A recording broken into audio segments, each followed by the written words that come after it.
Welcome to the League of Women Voters of Greater Rockford Candidate Forum. I am Joy Jordan, member of the Greater Rockford chapter, and the moderator for today's forum. The League encourages informed and active participation in government and works to influence public policy through education and advocacy. The League is a nonpartisan volunteer organization that neither supports nor opposes candidates for elected office. Our goal today is to provide a virtual forum that gives the candidates an opportunity to share with you their positions on important topics. The views expressed by these candidates are their own, not the views of the League. The questions asked today have been previously submitted and reviewed for clarity and appropriateness to the forum today. This is not a debate. There is no rebuttal. The candidates will be presenting a 2-minute opening statement, given 2 minutes to respond to questions, and a 2-minute closing statement. The opening statement will be by alphabetical order, the reverse during the closing statement. The responses of the candidates are being timed, and they will receive a 30-second notice, 30 seconds left on their response time, and must stop after completing their sentence when their time has expired. This session is being recorded. It is copyrighted and the property of the League of Women Voters, Greater Rockford. At this time, the candidates need to unmute their microphones and start their video.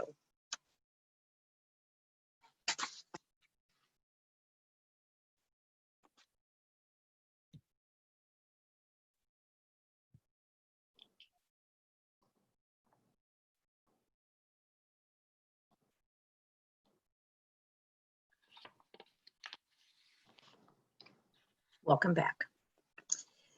The candidates participating in today's forum are seeking election to the office of County Board Member District 19. They are Jamie Getchius and Angela Fellars. We will begin the opening statements today in alphabetical order. So Angela, you will start with your opening statement, followed by Mr. Getchius. So you have 2 minutes to provide an opening comments. So Ms. Fellars, you may begin. Great, thank you, Joy. And thank you to the League of Women Voters for hosting this forum today. I personally believe it's incredibly important for our constituents and for voters to have an opportunity to meet and engage with the people that might be representing them in local government. And thank you to my opponent, Mr. Getchius, for attending here today. It's great that we're both able to have our voices heard today. My name is Angela Fellars. I'm a mom, a community advocate, a small business owner. I am running for county board because, quite frankly, there are 280,000 people in Winnebago County. 70,000 of them are under the age of 18, and 3 of those are mine. And every day there are decisions being made that affect their lives, their health, and their safety. And I truly believe that we should have someone that is representing them at local government that has their best interests in mind. I also believe that representation is incredibly important. In our current county board structure, there are 21 people in the room. Of the 21, only 3 of them are women. When I'm elected to the county board, I will be the only woman under the age of 70. So I'm bringing a children in the home perspective, small business perspective to the county board. And I'll also only be the second person in the room who has children who are enrolled in a Rockford public school. And as we face the enormous challenge of our economic and our recovery from the COVID pandemic, it's important that we have voices in the room that are representing real working families, real families like mine, people who are struggling with remote learning and economic impacts. It's important that we have everyday people who are representing everyday people. I am planning to bring not only my voice, but when I'm sorry, this timer, I'm a mom, not a politician. So trying to do all this, but in closing, I'm running for my kids and everyone else. You were out of time. I'm sorry, you were out of time. You'll have a closing statement when we get to that point. Mr. Getchius, your opening statements, please. Thank you. I too would like to echo my thanks to League of Women Voters and for Angela for being here today. My name is Jamie Getchius, and I'm running for county board as a continuation of the service to my community and country that began when I graduated from the Naval Academy. I served as a submarine officer for 12 years and moved to Rockford in 2009 after marrying my wife, Anne Marie. I started working at the nuclear plant in Byron, and after obtaining my initial qualifications to supervise the operations of the reactors, I thought I could do more to give back to my city. I served as Rockford's 2nd Ward Alderman from 2013 to 2017 and currently serve on the Rockford Public Library Board of Trustees. In these roles, I have learned the importance of listening to my constituents and working with city staff, fellow aldermen and trustees, and community leaders to make tough decisions to move the city forward. By working collaboratively, I was able to help secure funding for such important projects as widening the Keith Creek to prevent the serious flooding events we've seen over the past 10 years and to revitalize the Amrock building downtown. As a member of the county board, I'll use my experience to work as a teammate to prioritize public safety, economic development, and fiscal responsibility. Winnebago County needs a criminal justice system that operates smoothly, from sheriff's deputies to state's attorneys to corrections officers in the prisons. To spur economic development, we need a capital plan that ensures our roads and buildings are maintained to support commerce. For fiscal responsibility, we need to plan for the challenges of having less income from the state due to the impacts of COVID-19 and the pension crisis. From having constructively dealt with similar issues on the City Council and Library Board, I feel I'm the right person to help the county meet these challenges. Thank you. Thank you for your comments. Thank you for both of you for your opening statements. We will now turn to our time of questions, and I will begin asking questions, and you will have 2 minutes to answer. And we will start with the first question. As a county board member, please explain 3 duties or responsibilities of your position and how you would execute at least one of those duties in relation to your county district. Ms. Fellars, we'll start with you.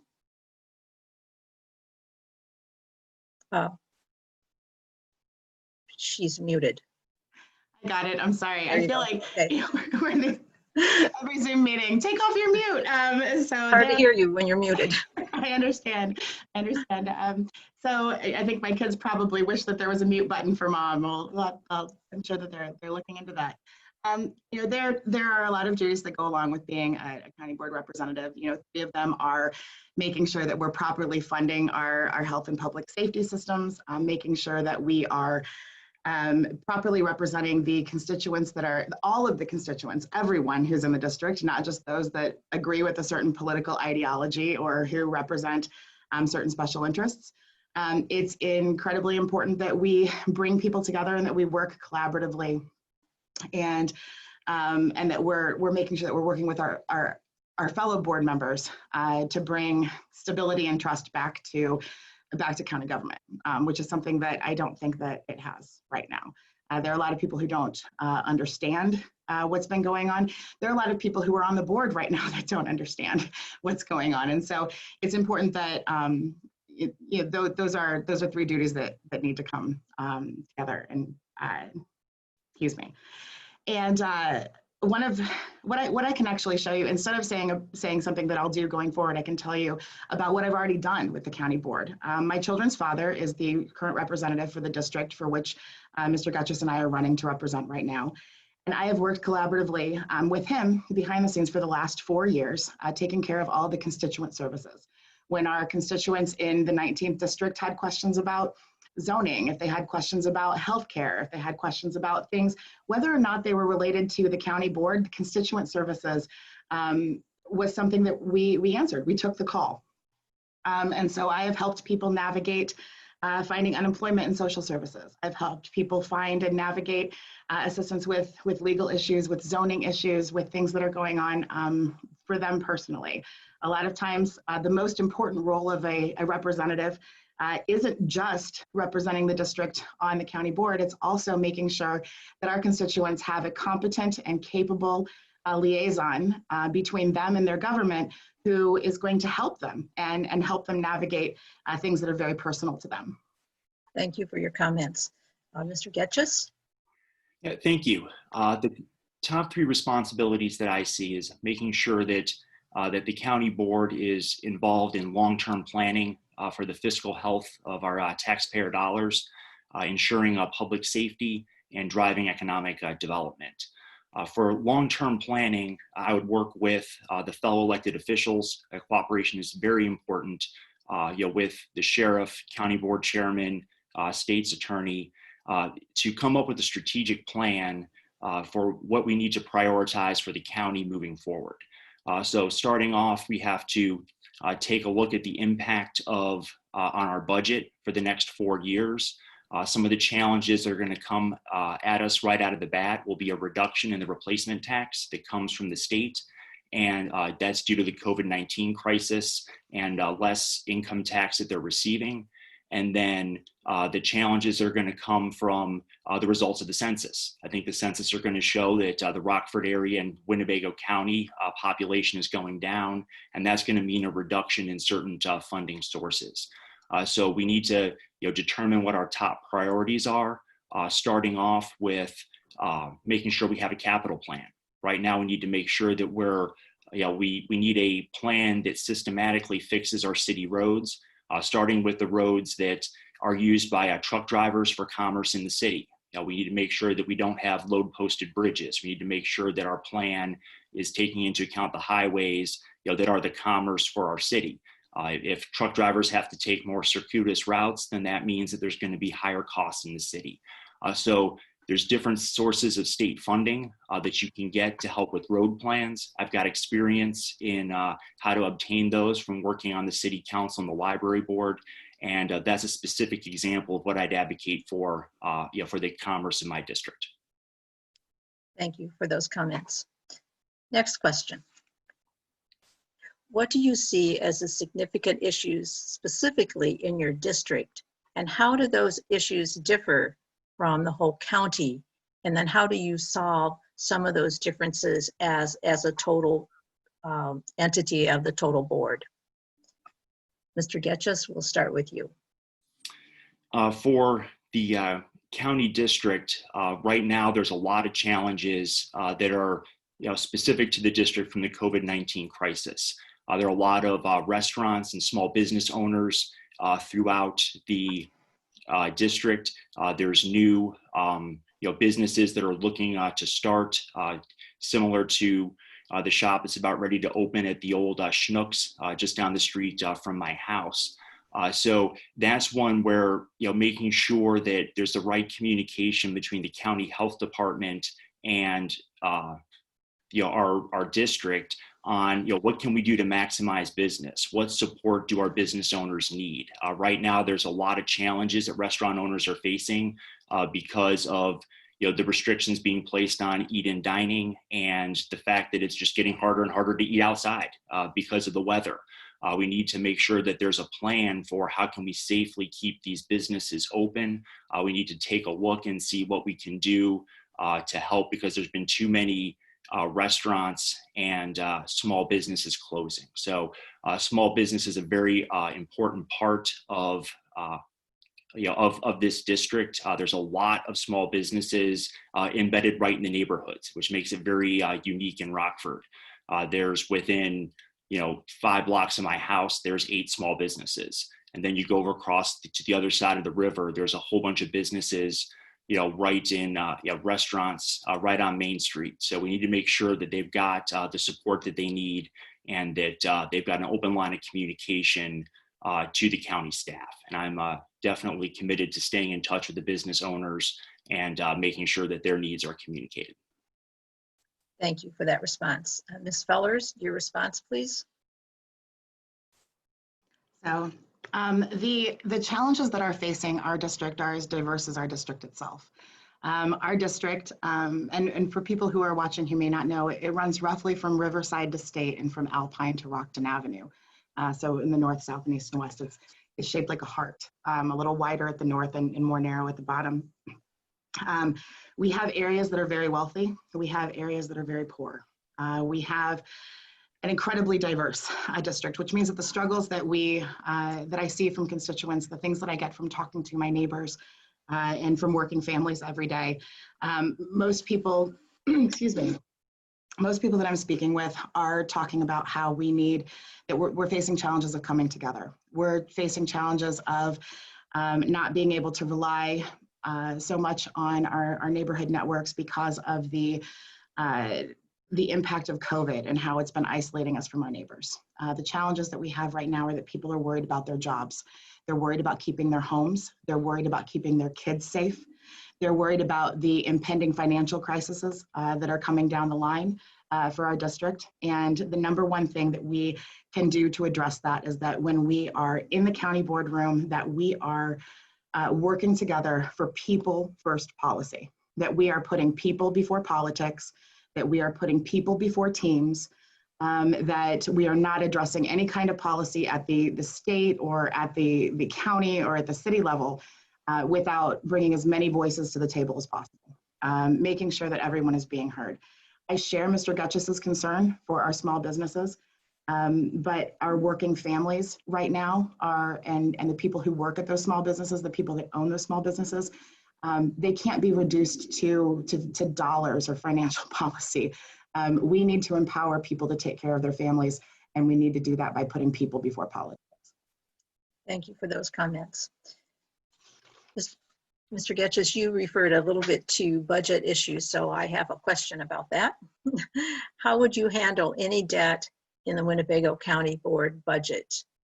Because money is always a concern. So Ms. Fellars, how are you going to handle budget debt in the county board?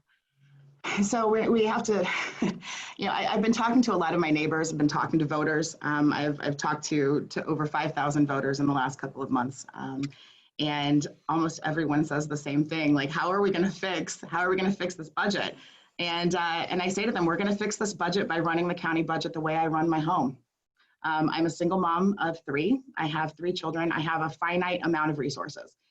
This money that I get, that's what I've got. And with that money, I have to balance first things first. You keep the lights on, you pay the mortgage, you keep bellies fed. I have one son that's on his 3rd size of shoe since the COVID lockdown started.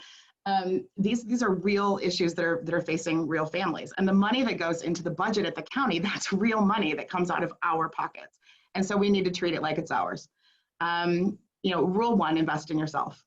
So we need to make sure that anything that we are funding is getting as much of a maximum impact back for taxpayers as possible. We can't go through the budget with a machete. We have to go through it with a scalpel. And there seems to be this thing in politics that people aren't talking about around here, and that's the sheriff's budget. The sheriff's budget, through no fault of his own, and I want to be really clear about that because I really do have a lot of respect for Gary, is going to bankrupt this county. It's going to bankrupt this county because it's got so much that's being put onto it that is not the responsibility of our sheriff, nor should it be. The sheriff needs to be fully funded for the sheriff's duties. He needs to have plenty of funding to make sure that we have staffing levels at the jail that are safe for our corrections officers and safe for those people who are detained. He needs to have an operating budget that keeps our roads safe and his officers and his deputies properly trained, properly equipped, and properly able to do their jobs. But our sheriff is not a mental health provider. Our sheriff is not a crisis counselor. Our sheriff is not a domestic violence representative to the community. We have to make sure that he is properly supported and that our community is properly supported as well. Thank you for your comments. Mr. Getchius, your comments, please. Thanks. Let me start off, to the kind of a technical point on your question. You asked about how to handle the county debt, and I think that by debt that refers to bonds.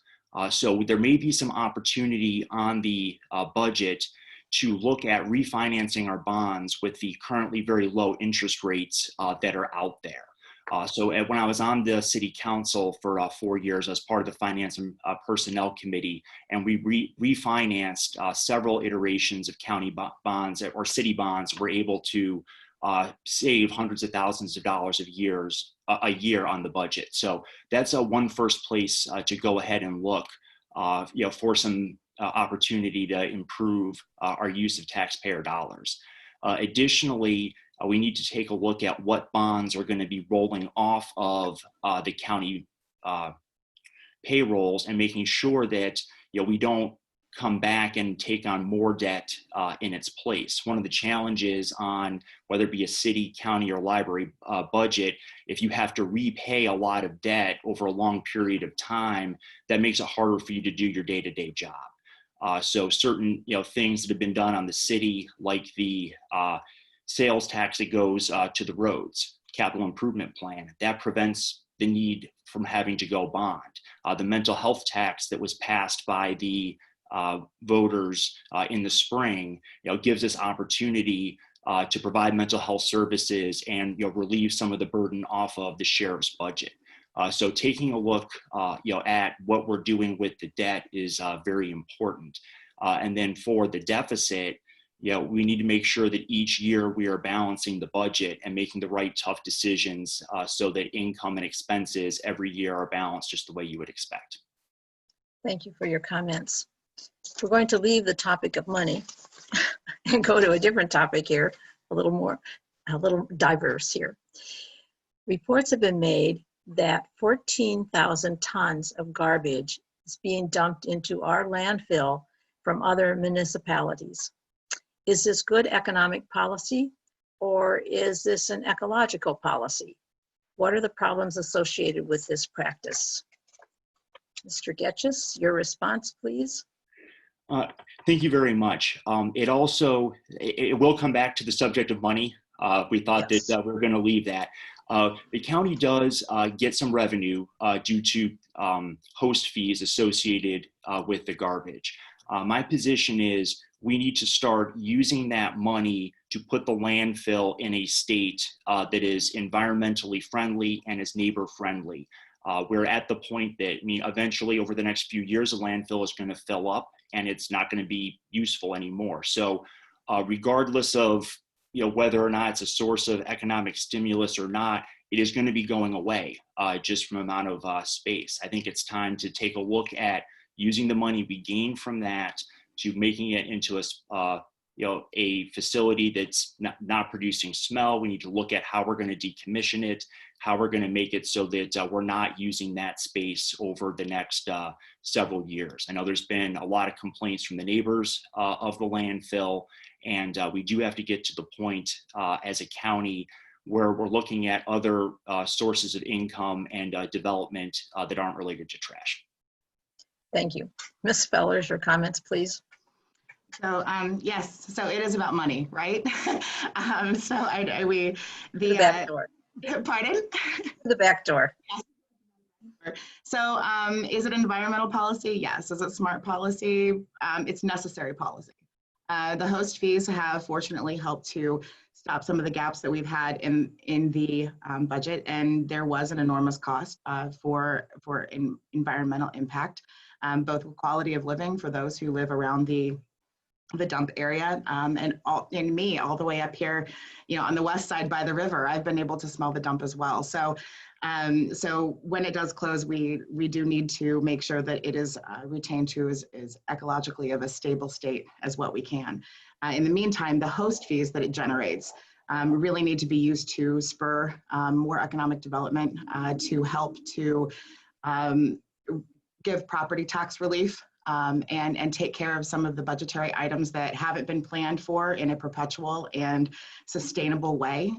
And we can use that right now to buy ourselves a little bit of time to make proactive, people first policy that is perpetual and sustainable for capital investment, for health and human services, and for providing property tax relief for our constituents.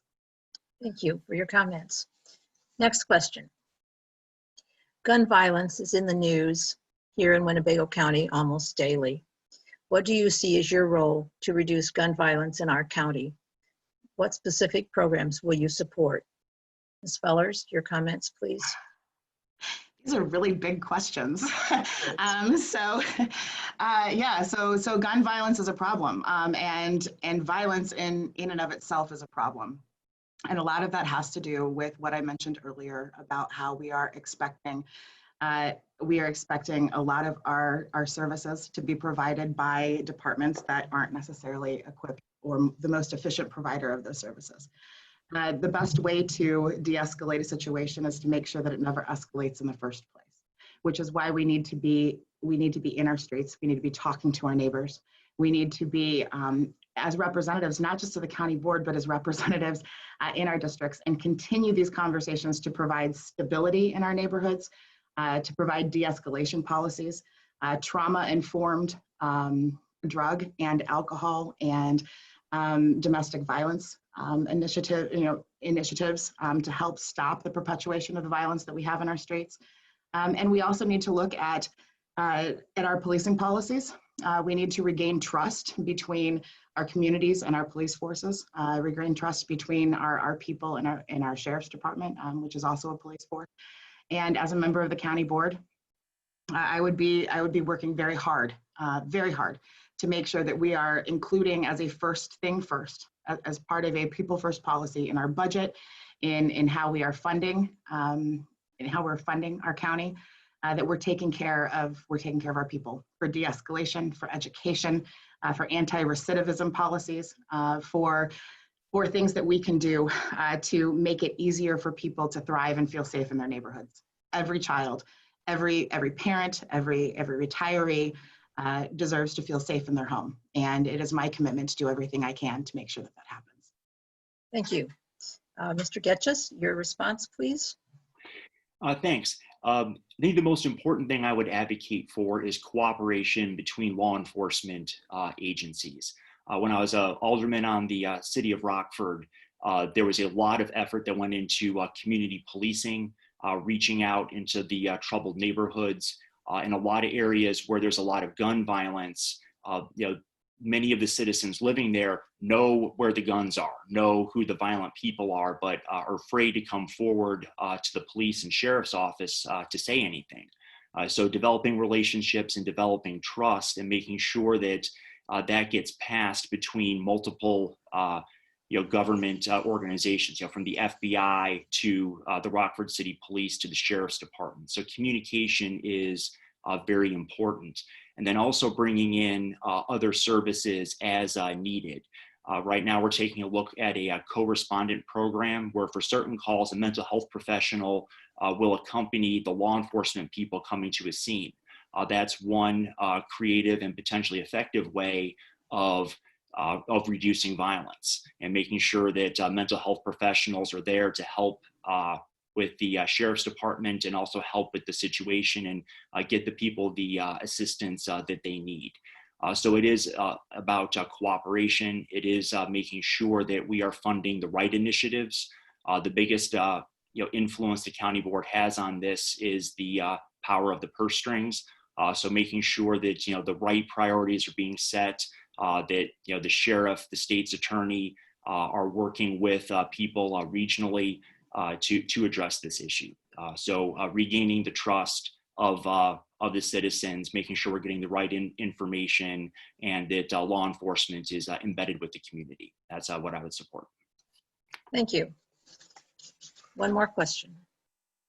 What is your position on the proposition to adopt county executive form of government?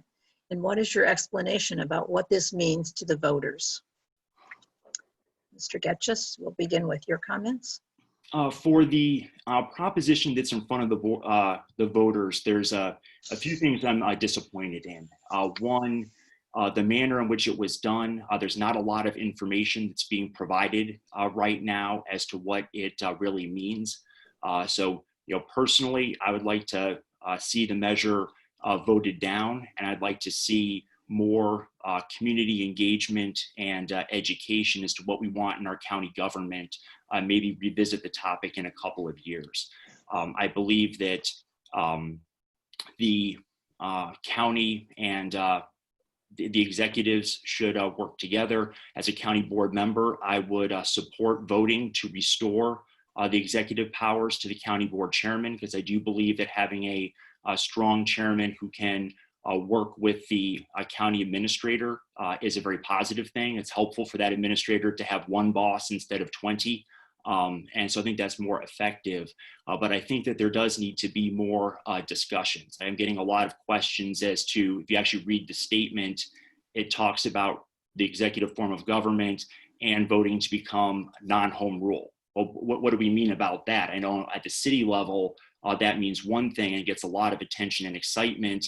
It looks like it's kind of being thrown in on the proposition. So for this, it doesn't look like we've done all of the engagement that we need to do to inform the voters on this. And I think that I would support saying no at this time, but realizing it's an important issue, and let's re-engage in a couple years in a more collaborative and public fashion.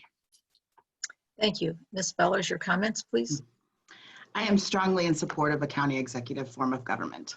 The reason that I am strongly in support of a county executive form of government is because I believe that people deserve a government that works for them, that they understand, and that is stable.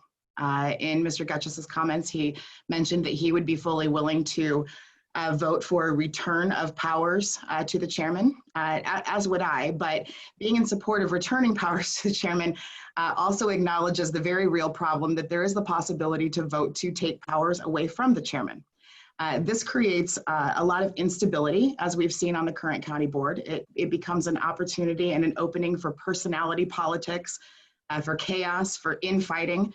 And it disproportionately is advantageous to the majority party on the board, whether that be a Democrat or a Republican board. And quite frankly, at local politics, there shouldn't be parties involved. It's an all hands on deck thing. Most people understand and are familiar with a checks and balances form of government, where you have a legislature like a county board that votes on something, and an executive that has veto power or the ability to set policy and to run the day-to-day items. It's really important in order to return trust to the county form of government, that people understand the county form of government, that they're familiar with it. And quite frankly, the executive form of government is what 99.9% of us thought we had anyway. All it's doing is codifying it. We should not ever be in a position where voters are asked to choose someone for a job that has no job description. And it's even an even more vulnerable position to ask voters to choose someone for a job whose job description might change. Transferring responsibilities from an elected position to an appointed position transfers the voices and the choices of our voters away from them and into a position where they don't have any control. And quite frankly, Thank you for your comments. You'll have the ability to continue that conversation in just a minute. Thank you for your responses to those questions. Now we will begin the closing statements. And again, you will have 2 minutes to complete your statements. And we started with Ms. Fellars last time, so we will start with Mr. Getchius this time in reverse order. So begin your closing statement. I'm running for County Board Chairman as an extension of the service I began when I graduated from the U.S. Naval Academy. As a submarine officer, nuclear power plant operator, Rockford alderman, and library board trustee, I've learned a lot about working with people to manage complex issues. The 3 priorities I have for the county board are developing a capital plan, implementing a sustainable balanced budget, and public safety. The county needs a detailed capital plan to ensure that roads are fixed and county buildings are maintained consistently. Even with budgetary challenges, there are programs where the county government can pay 20% of a project and the state will pay 80%. I will work with county staff to ensure that our taxpayer dollars are maximized in fixing the roads. From 2013 to 2017, I served on the Rockford City Council and was on the Finance and Personnel Committee. While on this committee, I worked with city staff and my fellow aldermen to produce 4 budgets that kept the tax levy flat, were balanced, and increased the number of police officers. This was done through people working together, listening to new ideas, and aggressively pursuing federal and state programs that met our needs. I will bring this experience and approach to the county budget. For public safety, the county board, sheriff, state's attorney, and county board chairman need to work together as a team to make the criminal justice system run smoothly. As a county board member, I'll listen to my constituents about their concerns for public safety and will work collaboratively to make sure these concerns are addressed. All the elected officials need to work to put the needs of the people first. I promise I will do this. I'd like to thank the League of Women Voters for hosting this forum and for all their efforts and dedication to ensuring the voters have the information they need to make an informed decision. As both a voter and a candidate, I thank you. Thank you for your comments.